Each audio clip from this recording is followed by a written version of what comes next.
Olá, boa tarde. Fim de semana com restrições reforçadas para tentar conter o avanço da Covid desafia as autoridades. São Paulo iniciou a fase vermelha com festas clandestinas, desrespeitando as novas regras. Em Pernambuco, o sábado ainda teve gente jogando e tomando banho de mar nas praias de Olinda. No Rio, a fiscalização se concentrou nos bairros perto da orla. Enquanto algumas cidades avançam com a vacinação de idosos, Rio Branco suspende a primeira etapa da campanha porque faltam imunizantes. E ainda, o líder budista tibetano Dalai Lama recebe a primeira dose contra a Covid e incentiva as pessoas a fazerem o mesmo. No Paraguai, o presidente Mário Abdo pede que os ministros coloquem os cargos à disposição depois dos protestos pedindo eficiência no combate à pandemia. E no segundo dia de visitas ao Iraque, o Papa Francisco tem um encontro histórico com o principal líder xiita do país. O Jornal Hoje está começando.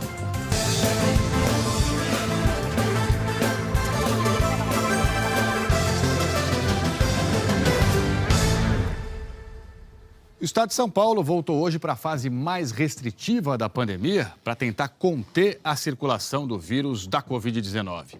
Só podem funcionar, então, serviços essenciais.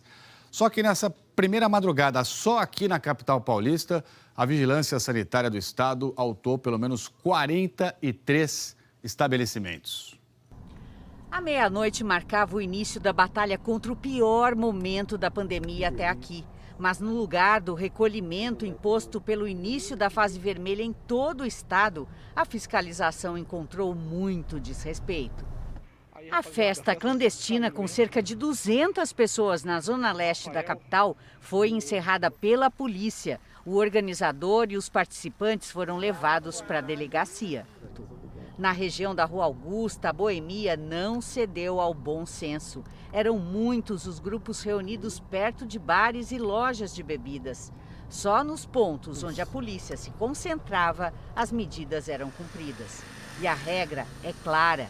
Entre 8 da noite e 5 da manhã, só o trabalho ou a necessidade médica justificam a circulação das pessoas nas ruas.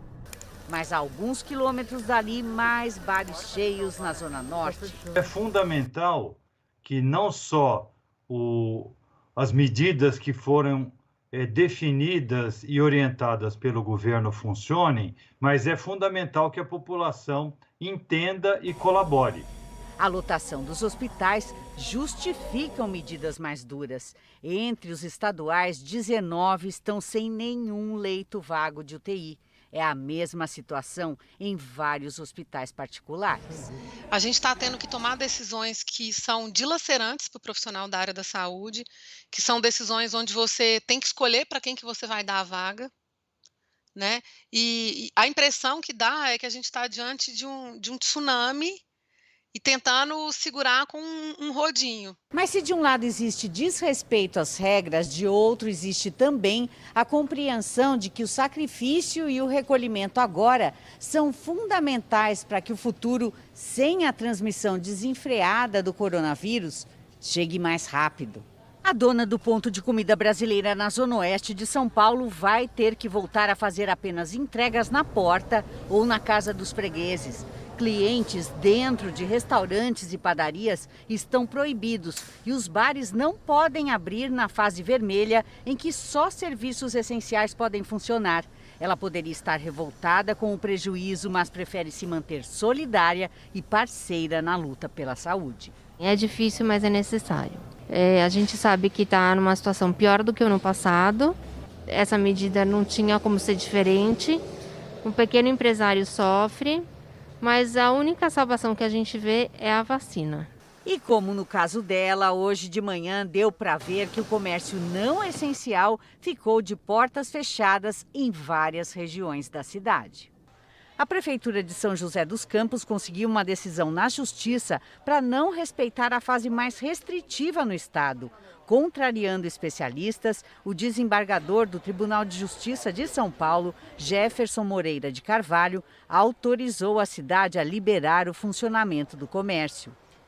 E no limite das forças, a doutora Miriam, depois da entrevista, seguiria para o 4º final de semana de plantão na UTI, levando a certeza do que é preciso fazer para conter a tragédia e lamentando o que não é feito. Situação difícil, né? Muita gente doente, muita gente grave, dificuldade de manejar os leitos. Mais um final de semana de dificuldade. É muito triste. E a gente fala, as pessoas não escutam. Dureza, né? No Rio de Janeiro, de ontem para hoje, os fiscais notificaram 230 estabelecimentos funcionando fora do horário permitido. Agora de manhã, a fiscalização se concentrou perto da praia, onde as restrições valem o dia inteiro. Os quiosques não podem abrir em nenhum horário e os ambulantes também estão proibidos de circular. Um vendedor de mate, que estava trabalhando de forma irregular, teve a mercadoria apreendida. Esta carrocinha foi encontrada na praia com vários produtos e o material foi levado pelos fiscais. Em outro ponto da praia, escondidos debaixo dessa lona, os fiscais encontraram mais produtos. Tudo foi recolhido. Mesmo quem não está na orla precisa seguir regras, como os bares e restaurantes, por exemplo. Pelo decreto da prefeitura, eles só podiam funcionar até às 5 da tarde.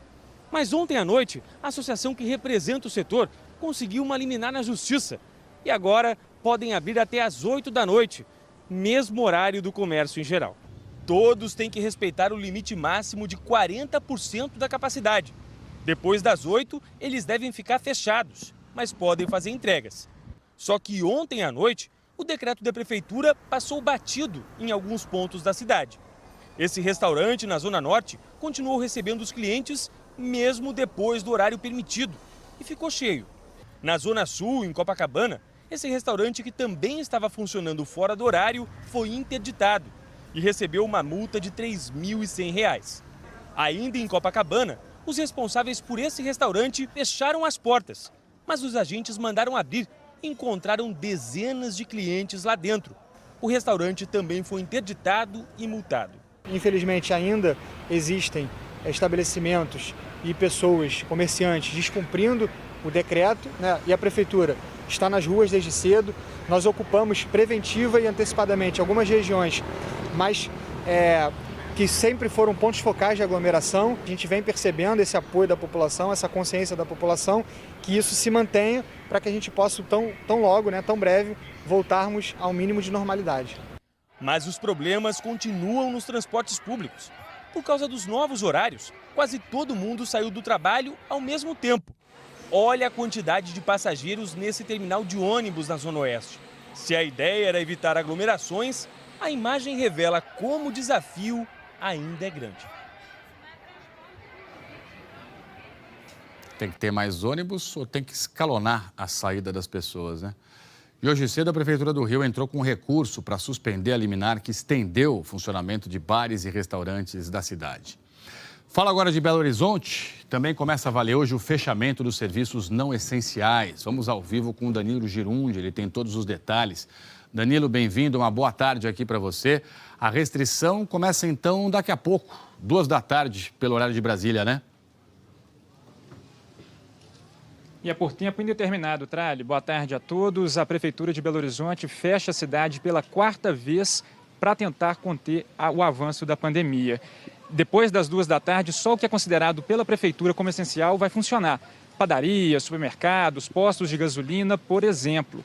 A decisão foi tomada depois que a taxa de UTI da cidade chegou a 81%. É um nível de alerta máximo, até porque alguns hospitais da capital mineira já estão com a capacidade de internação esgotada.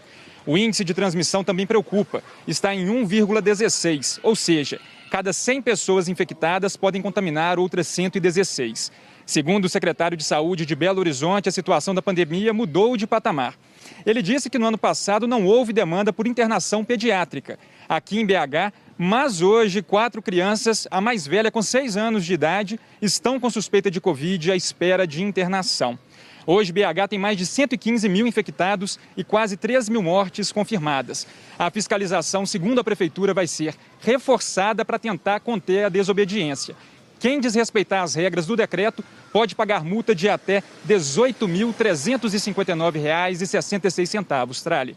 Obrigado, Danilo, pelas informações. Um ótimo trabalho para você aí. Pernambuco também teve endurecimento aí das medidas de restrição, valem até 17 de março. Vamos ao vivo conversar aqui com o Juliano Roque, que está em Olinda, né? Na região metropolitana do Recife. Ele conta pra gente como é que está a situação por lá. Boa tarde, Juliano, bem-vindo. Oi, Trali, boa tarde a todos. Aqui em Pernambuco, neste fim de semana, só funciona o que é essencial. Essas medidas foram tomadas pelo governo do estado para evitar que a pandemia de Covid-19 avance. E elas também valem para as praças, os parques, os clubes e as praias. Hoje cedo, aqui em Olinda, mesmo com o pedido do governo do estado para ninguém aglomerar, havia pessoas caminhando pelo calçadão sem o distanciamento, muita gente jogando futebol na areia da praia e algumas pessoas tomando banho de mar. Tudo isso está proibido até a próxima segunda-feira, às 5 horas da manhã. Fiscais da Prefeitura de Olinda pediram para algumas pessoas saírem da areia. Bom, o que não é essencial pode funcionar de segunda a sexta-feira, das 5 da manhã até às 8 horas da noite. Essas ações são para evitar um colapso no sistema de saúde do estado. Hoje, a taxa de ocupação de leitos de UTI Covid aqui em Pernambuco está em 94%. Trali. 94, Juliano? Que preocupante, hein? Obrigado pelas informações, um bom trabalho aí para você. Olha só, no sul do Brasil, mais restrições também aí para conter o avanço da pandemia. No Paraná, o governo prorrogou até quarta-feira o fechamento das atividades não essenciais, suspensão das aulas presenciais e ainda toque de recolher à noite. Lojas fechadas, movimento um pouco menor nas ruas. São imagens que vemos há uma semana no Paraná. E as medidas restritivas que terminariam na segunda-feira foram prorrogadas por mais 48 horas. Só estão funcionando atividades consideradas essenciais. O comércio está fechado, assim como escolas, que estão apenas com aulas online. O toque de recolher entre as 8 da noite e 5 da manhã continua valendo. Nestes horários só podem circular trabalhadores de serviços essenciais. E é proibido o comércio e também o consumo de bebidas alcoólicas em espaços de uso público ou coletivo. Mesmo com a abertura de mais de 200 UTIs nas últimas semanas, a taxa de ocupação dos leitos públicos de terapia intensiva no estado é de 96%. O estado está há 13 dias batendo recordes do número de internados por Covid-19 e 858 pessoas estão na fila de espera por leitos. Infelizmente, 25 morreram antes de conseguir uma vaga.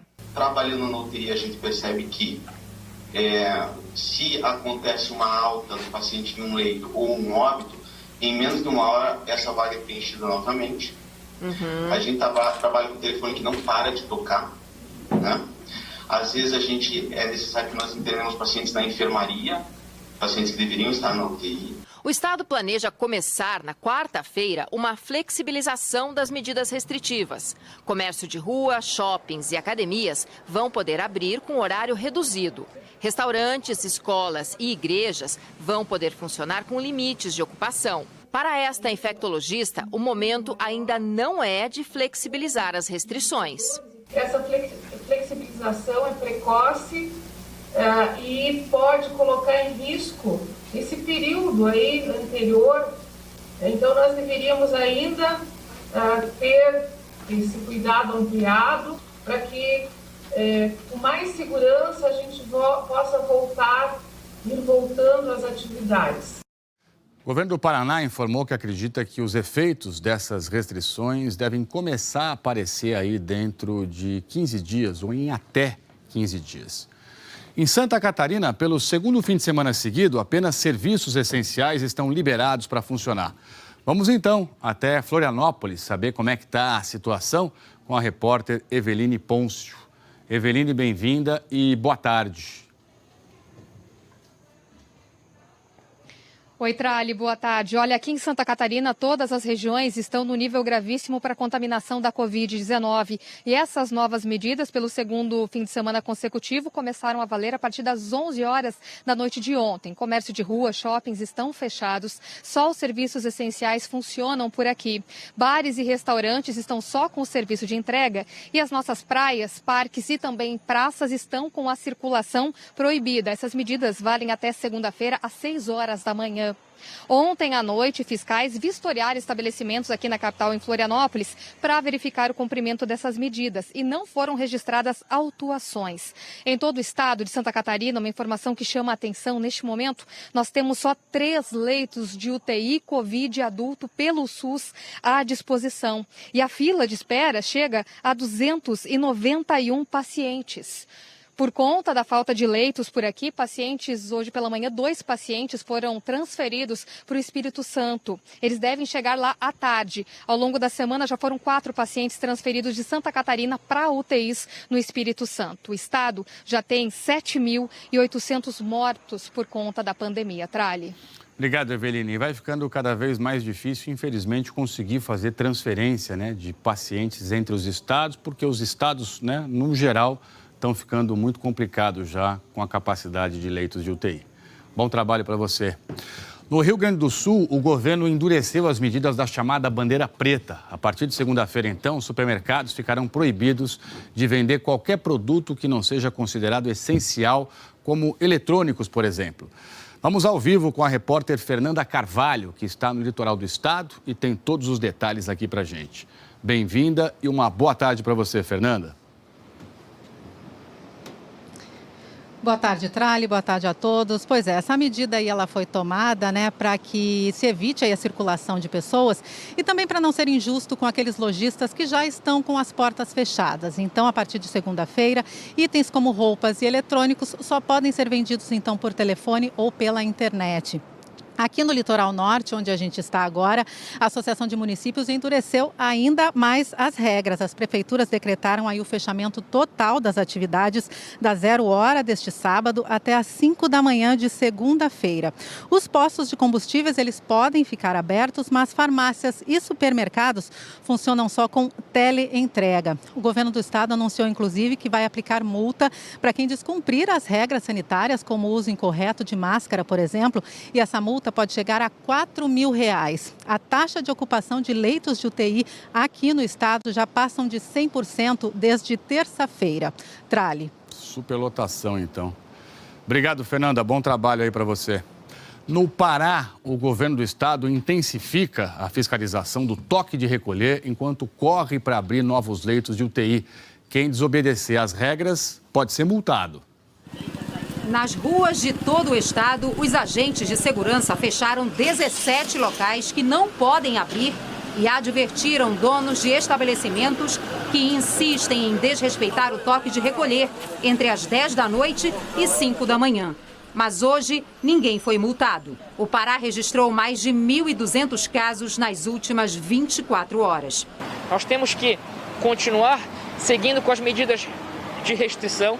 Nós temos que continuar seguindo com as medidas do cidadão, uso de máscara, uso do álcool gel, evitar as aglomerações, para que assim nós consigamos manter esse platô e seguir para a queda. Hoje o estado reforçou o atendimento primário à Covid em Belém. A policlínica foi reativada para ampliar os atendimentos para a Covid que voltaram a crescer e aliviar a pressão sobre a rede básica de saúde na região metropolitana de Belém. Comecei a sentir, o desconforto na hora de respirar, muita dor no peito.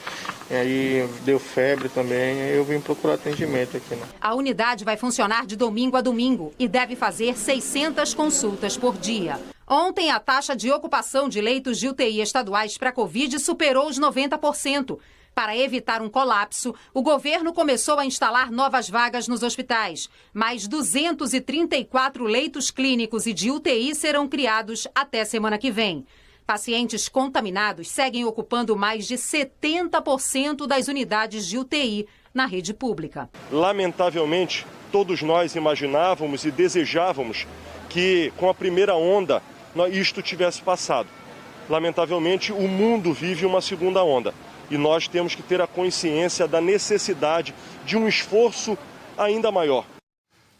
Vamos juntos agora dar uma olhada nos dados da pandemia no Brasil, de acordo com o boletim das 8 da noite de ontem do Consórcio de Veículos de Imprensa. Em 24 horas, o Brasil registrou 1.760 mortes, 262.948 pessoas, infelizmente, já perderam a vida aqui no nosso Brasil. para a Covid-19. De quinta para sexta-feira foram registrados 75.337 novos casos. O total até agora é de 10.871.843. De novo, o Brasil teve recorde nas médias de mortes e de casos. O país registrou, em média, 59.150 novos casos por dia, dá 27% a mais do que 14 dias atrás. E a média de mortes bateu recorde pelo 7º dia seguido, em média, 1.423 vítimas por dia. Dá um aumento de 35% num prazo aí de apenas 2 semanas. Vamos ver a situação dos estados? Já tem quase 2 meses que a gente não via o mapa assim, ó, tão vermelho. Distrito Federal e 17 estados registraram alta na média de mortes. Maiores altas: Ceará, 240%, e Santa Catarina com 169%. O Ceará tem 59 mortes por dia na média. Santa Catarina tem uma média de 82 mortes por dia também. Em estabilidade, nós temos 8 estados que aparecem em amarelo aqui para você no mapa, e com queda na média de mortes em azul, apenas um estado, o Amazonas, que apesar da redução de 25%, registra média de 64 mortes por dia. Como a gente viu, o Amazonas apresenta redução, então, na média de mortes e na média de casos. Mas essas duas médias ainda continuam altas. Mesmo assim, o governo do Amazonas anunciou a ampliação do horário do comércio. O horário das lojas vai ser ampliado a partir de segunda-feira. Passam a funcionar 2 horas a mais até 5 da tarde. Shoppings e restaurantes também vão abrir mais tempo. No centro de Manaus, o movimento já é intenso. Só para comprar uma blusa para o meu marido trabalhar. Já vamos embora. O novo decreto vai valer por 15 dias a partir da próxima segunda-feira. Além de ter estendido o horário de funcionamento do comércio, reduziu em 2 horas a proibição da circulação de pessoas em todo o estado. Agora, o toque de recolher vale de 9 da noite às 6 horas da manhã. No dia em que o governo do estado afrouxou as restrições, o Amazonas registrou mais de 2.300 novos casos de Covid, 1.500 só na capital. A ocupação das UTIs de Covid nos hospitais públicos segue acima dos 85%, apesar do aumento de leitos exclusivos para Covid na rede pública. De um lado, nós estamos trabalhando para ampliar a nossa rede de atendimento, aumentando a capacidade para receber mais pessoas e, por outro lado, entendendo a necessidade que nós temos de ter o mínimo de atividade econômica em funcionamento. Para este pesquisador da Universidade Federal do Amazonas, não era hora de reduzir as restrições. Nesse momento, aumentar a circulação do vírus, com esses números, realmente, do ponto de vista científico, não é indicado. Inclusive, o certo seria aumentar as restrições para, de fato, conseguir baixar o número de casos diários. O Amazonas aplicou mais de 350 mil vacinas, somando primeira e segunda doses, a maior parte em Manaus, que esta semana imuniza a população de 65 a 69 anos. No Paraguai, o presidente Mário Abdo pediu hoje para todos os ministros colocarem os cargos à disposição depois dos protestos de ontem em Assunção contra o colapso do sistema de saúde na pandemia. O repórter Marcos Landim está em Foz do Iguaçu e tem mais detalhes para a gente. Boa tarde, Marcos. Oi, Trali. Boa tarde para você, também uma boa tarde a todos. Hoje, um dos ministros do governo anunciou que o presidente ouviu as demandas dos manifestantes e vai fazer mudanças na administração. Uma pessoa morreu e 20 ficaram feridas em protestos ontem à noite em Assunção. Os manifestantes pedem a renúncia do presidente Mário Abdo, que é acusado de uma gestão desastrosa à frente da pandemia. A população protesta por falta de leitos e até de medicamentos. Ontem, o ministro da Saúde do país, Júlio Mazzoleni, renunciou ao cargo.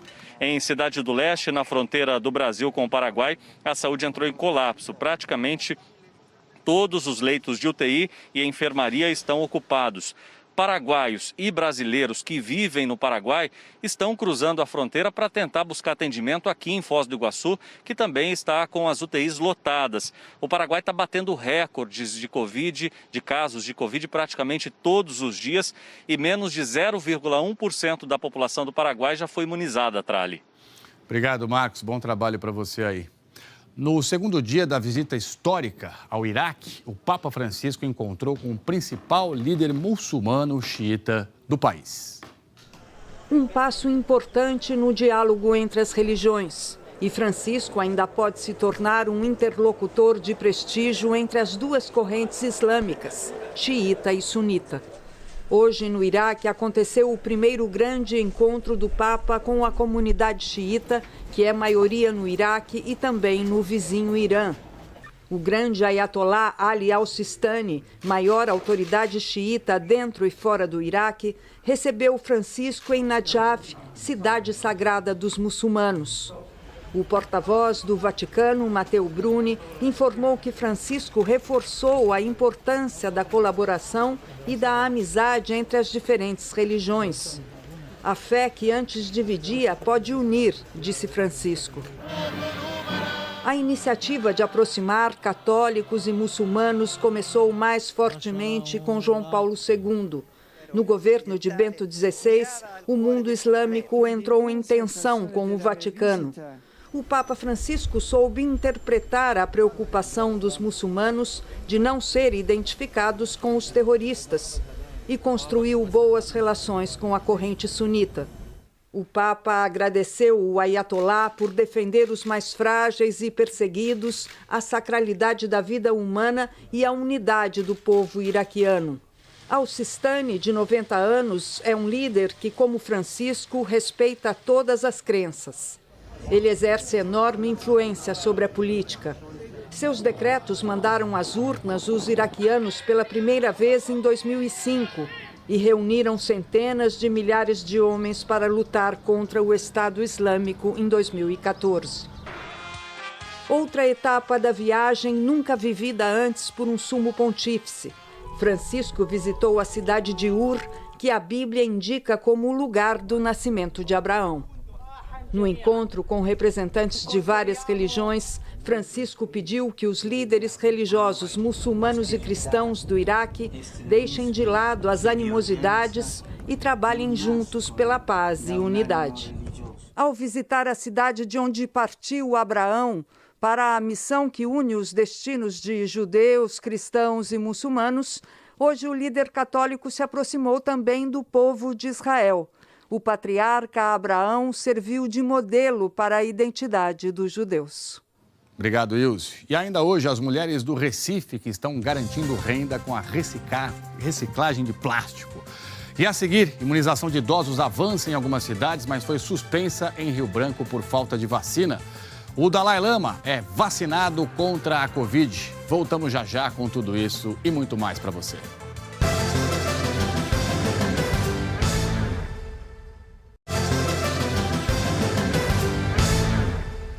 Estamos de volta. Vacinação segue em algumas cidades brasileiras nesse sábado. Esperança, no combate a essa pandemia.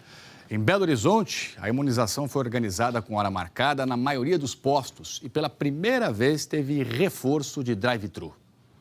Postos vazios, nada de fila. Em Belo Horizonte, idosos de 86 a 88 anos não tiveram problema para tomar a segunda dose da vacina contra a Covid. A prefeitura organizou, com hora marcada, a ida deles a alguns centros de saúde. Um cuidado a mais para garantir a imunização e o distanciamento social. Estava esperando a hora de eu vir. Dona Verônica, de 74 anos, veio acompanhar a irmã, de 87. É a primeira vez, ficamos 2h30 aqui na fila e eu tive que ficar sentada com ela no carro. Aí o que a senhora fez hoje? Trouxe um banquinho, entendeu? Aí a surpresa que não tinha quase ninguém. 69 postos de saúde da capital mineira funcionaram hoje. 3 pela primeira vez em esquema drive-thru. Um dos postos é este aqui, que foi montado dentro do campus da Universidade Federal de Minas Gerais. A expectativa da Prefeitura é que 12 mil pessoas sejam vacinadas neste sábado. Com isso, a cidade deve avançar a proteção dos grupos prioritários. De acordo com a Secretaria de Saúde de Belo Horizonte, até agora, mais de 62 mil pessoas já receberam as 2 doses contra o coronavírus. Vacinação também em outras cidades do país.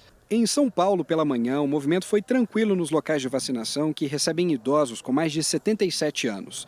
Os postos drive-thru não funcionaram e só voltam a abrir depois do anúncio da próxima fase de imunização. A capital paulista já vacinou 90% do grupo prioritário. No Rio, quem perdeu a data ou não se vacinou por algum motivo, teve uma segunda chance. Os postos de vacinação funcionaram até o meio-dia e idosos de 78 anos ou mais puderam participar.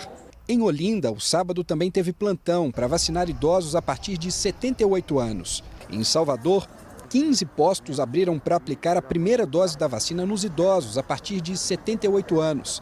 Mas houve fila em alguns locais. Quem recebe a vacina fica mais protegido.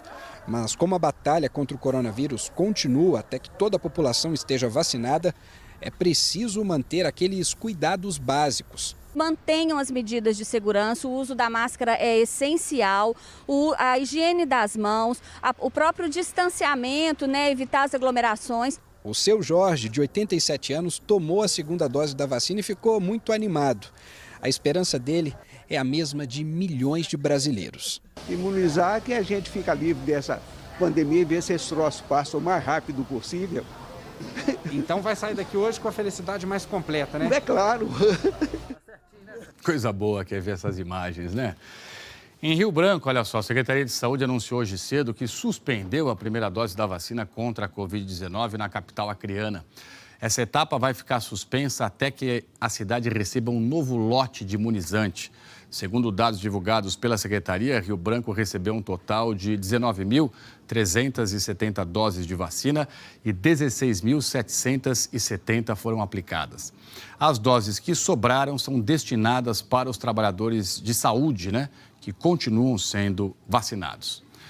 Vamos juntos agora conferir como é que está a vacinação no país todo, de acordo com o consórcio de imprensa. Até agora, portanto, 7.941.173 pessoas receberam a primeira dose da vacina em todo o nosso país.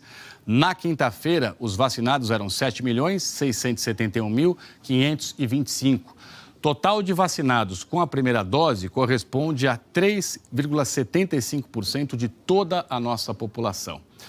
2.611.071 pessoas já receberam também a segunda dose. Isso representa 1,23% da nossa população. Vamos juntos dar uma olhada agora como é que está a situação pelo Brasil. 25 estados e o Distrito Federal atualizaram os dados. Quanto maior o percentual e mais escuro o azul no mapa, mais pessoas foram vacinadas em relação à população. Os 5 que mais aplicaram a primeira dose até agora foram Amazonas, 6,62%, São Paulo, 5,09%, Distrito Federal, 5,07%, Rio Grande do Sul, 4,61% e Mato Grosso do Sul, que vacinou 4,49% da população. A gente tem visto, aqui no JH, toda a dificuldade das pessoas conseguirem se vacinar de maneira digna no Brasil e a importância de o país ter logo mais vacinas, para a gente superar essa pandemia. Então, dá uma verificada 2 vezes se tem dose disponível na sua cidade e se seu grupo está sendo vacinado para conseguir essas doses, que podem salvar vidas. Vacina sim. Mais detalhes sobre a vacinação, a situação da pandemia no seu estado, você confere em g1.com.br/coronavírus. O Dalai Lama tomou hoje a primeira dose da vacina contra a Covid e incentivou as pessoas a fazerem o mesmo. O líder tibetano de 85 anos foi vacinado em um hospital no norte da Índia, onde ele vive exilado já tem mais de 6 décadas.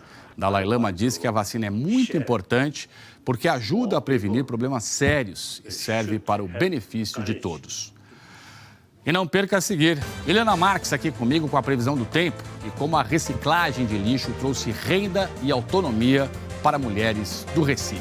Voltamos já já.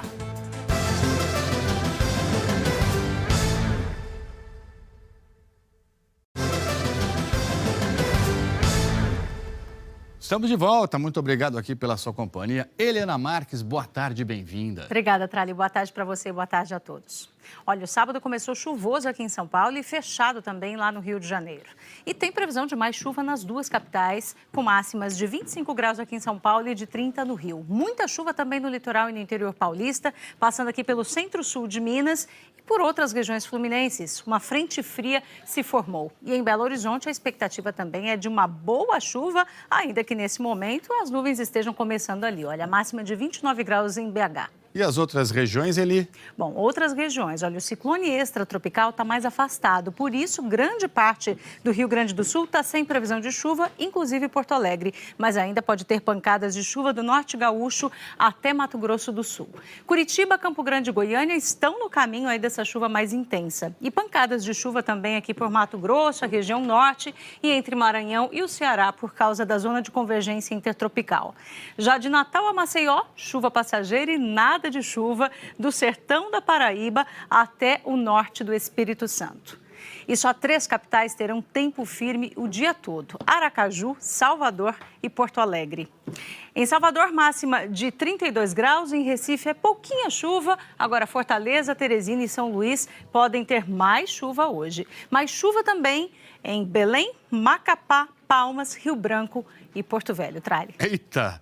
E essa chuvarada de hoje continua amanhã? Continua amanhã, continua lá no extremo norte do país, continua também aqui no sudeste, porque, olha, a frente fria vai estacionar. E aí o risco de temporal vale de novo para o centro-sul de Minas, para o Rio de Janeiro, para o interior de São Paulo, para a Grande São Paulo e também para o litoral paulista. Aliás, no litoral paulista, risco amanhã, olha, para temporais generalizados e aqui chuva frequente, Trali. Muito bem, todo mundo então esperto. Valeu, Eli, obrigado, boa tarde. Boa tarde para você e para semana. Todos. Fala agora de reciclagem de lixo, que ganhou uma nova dimensão numa cooperativa do Recife. Olha que bacana, um grupo de mulheres está ganhando autonomia, independência financeira e ajudando a limpar a cidade.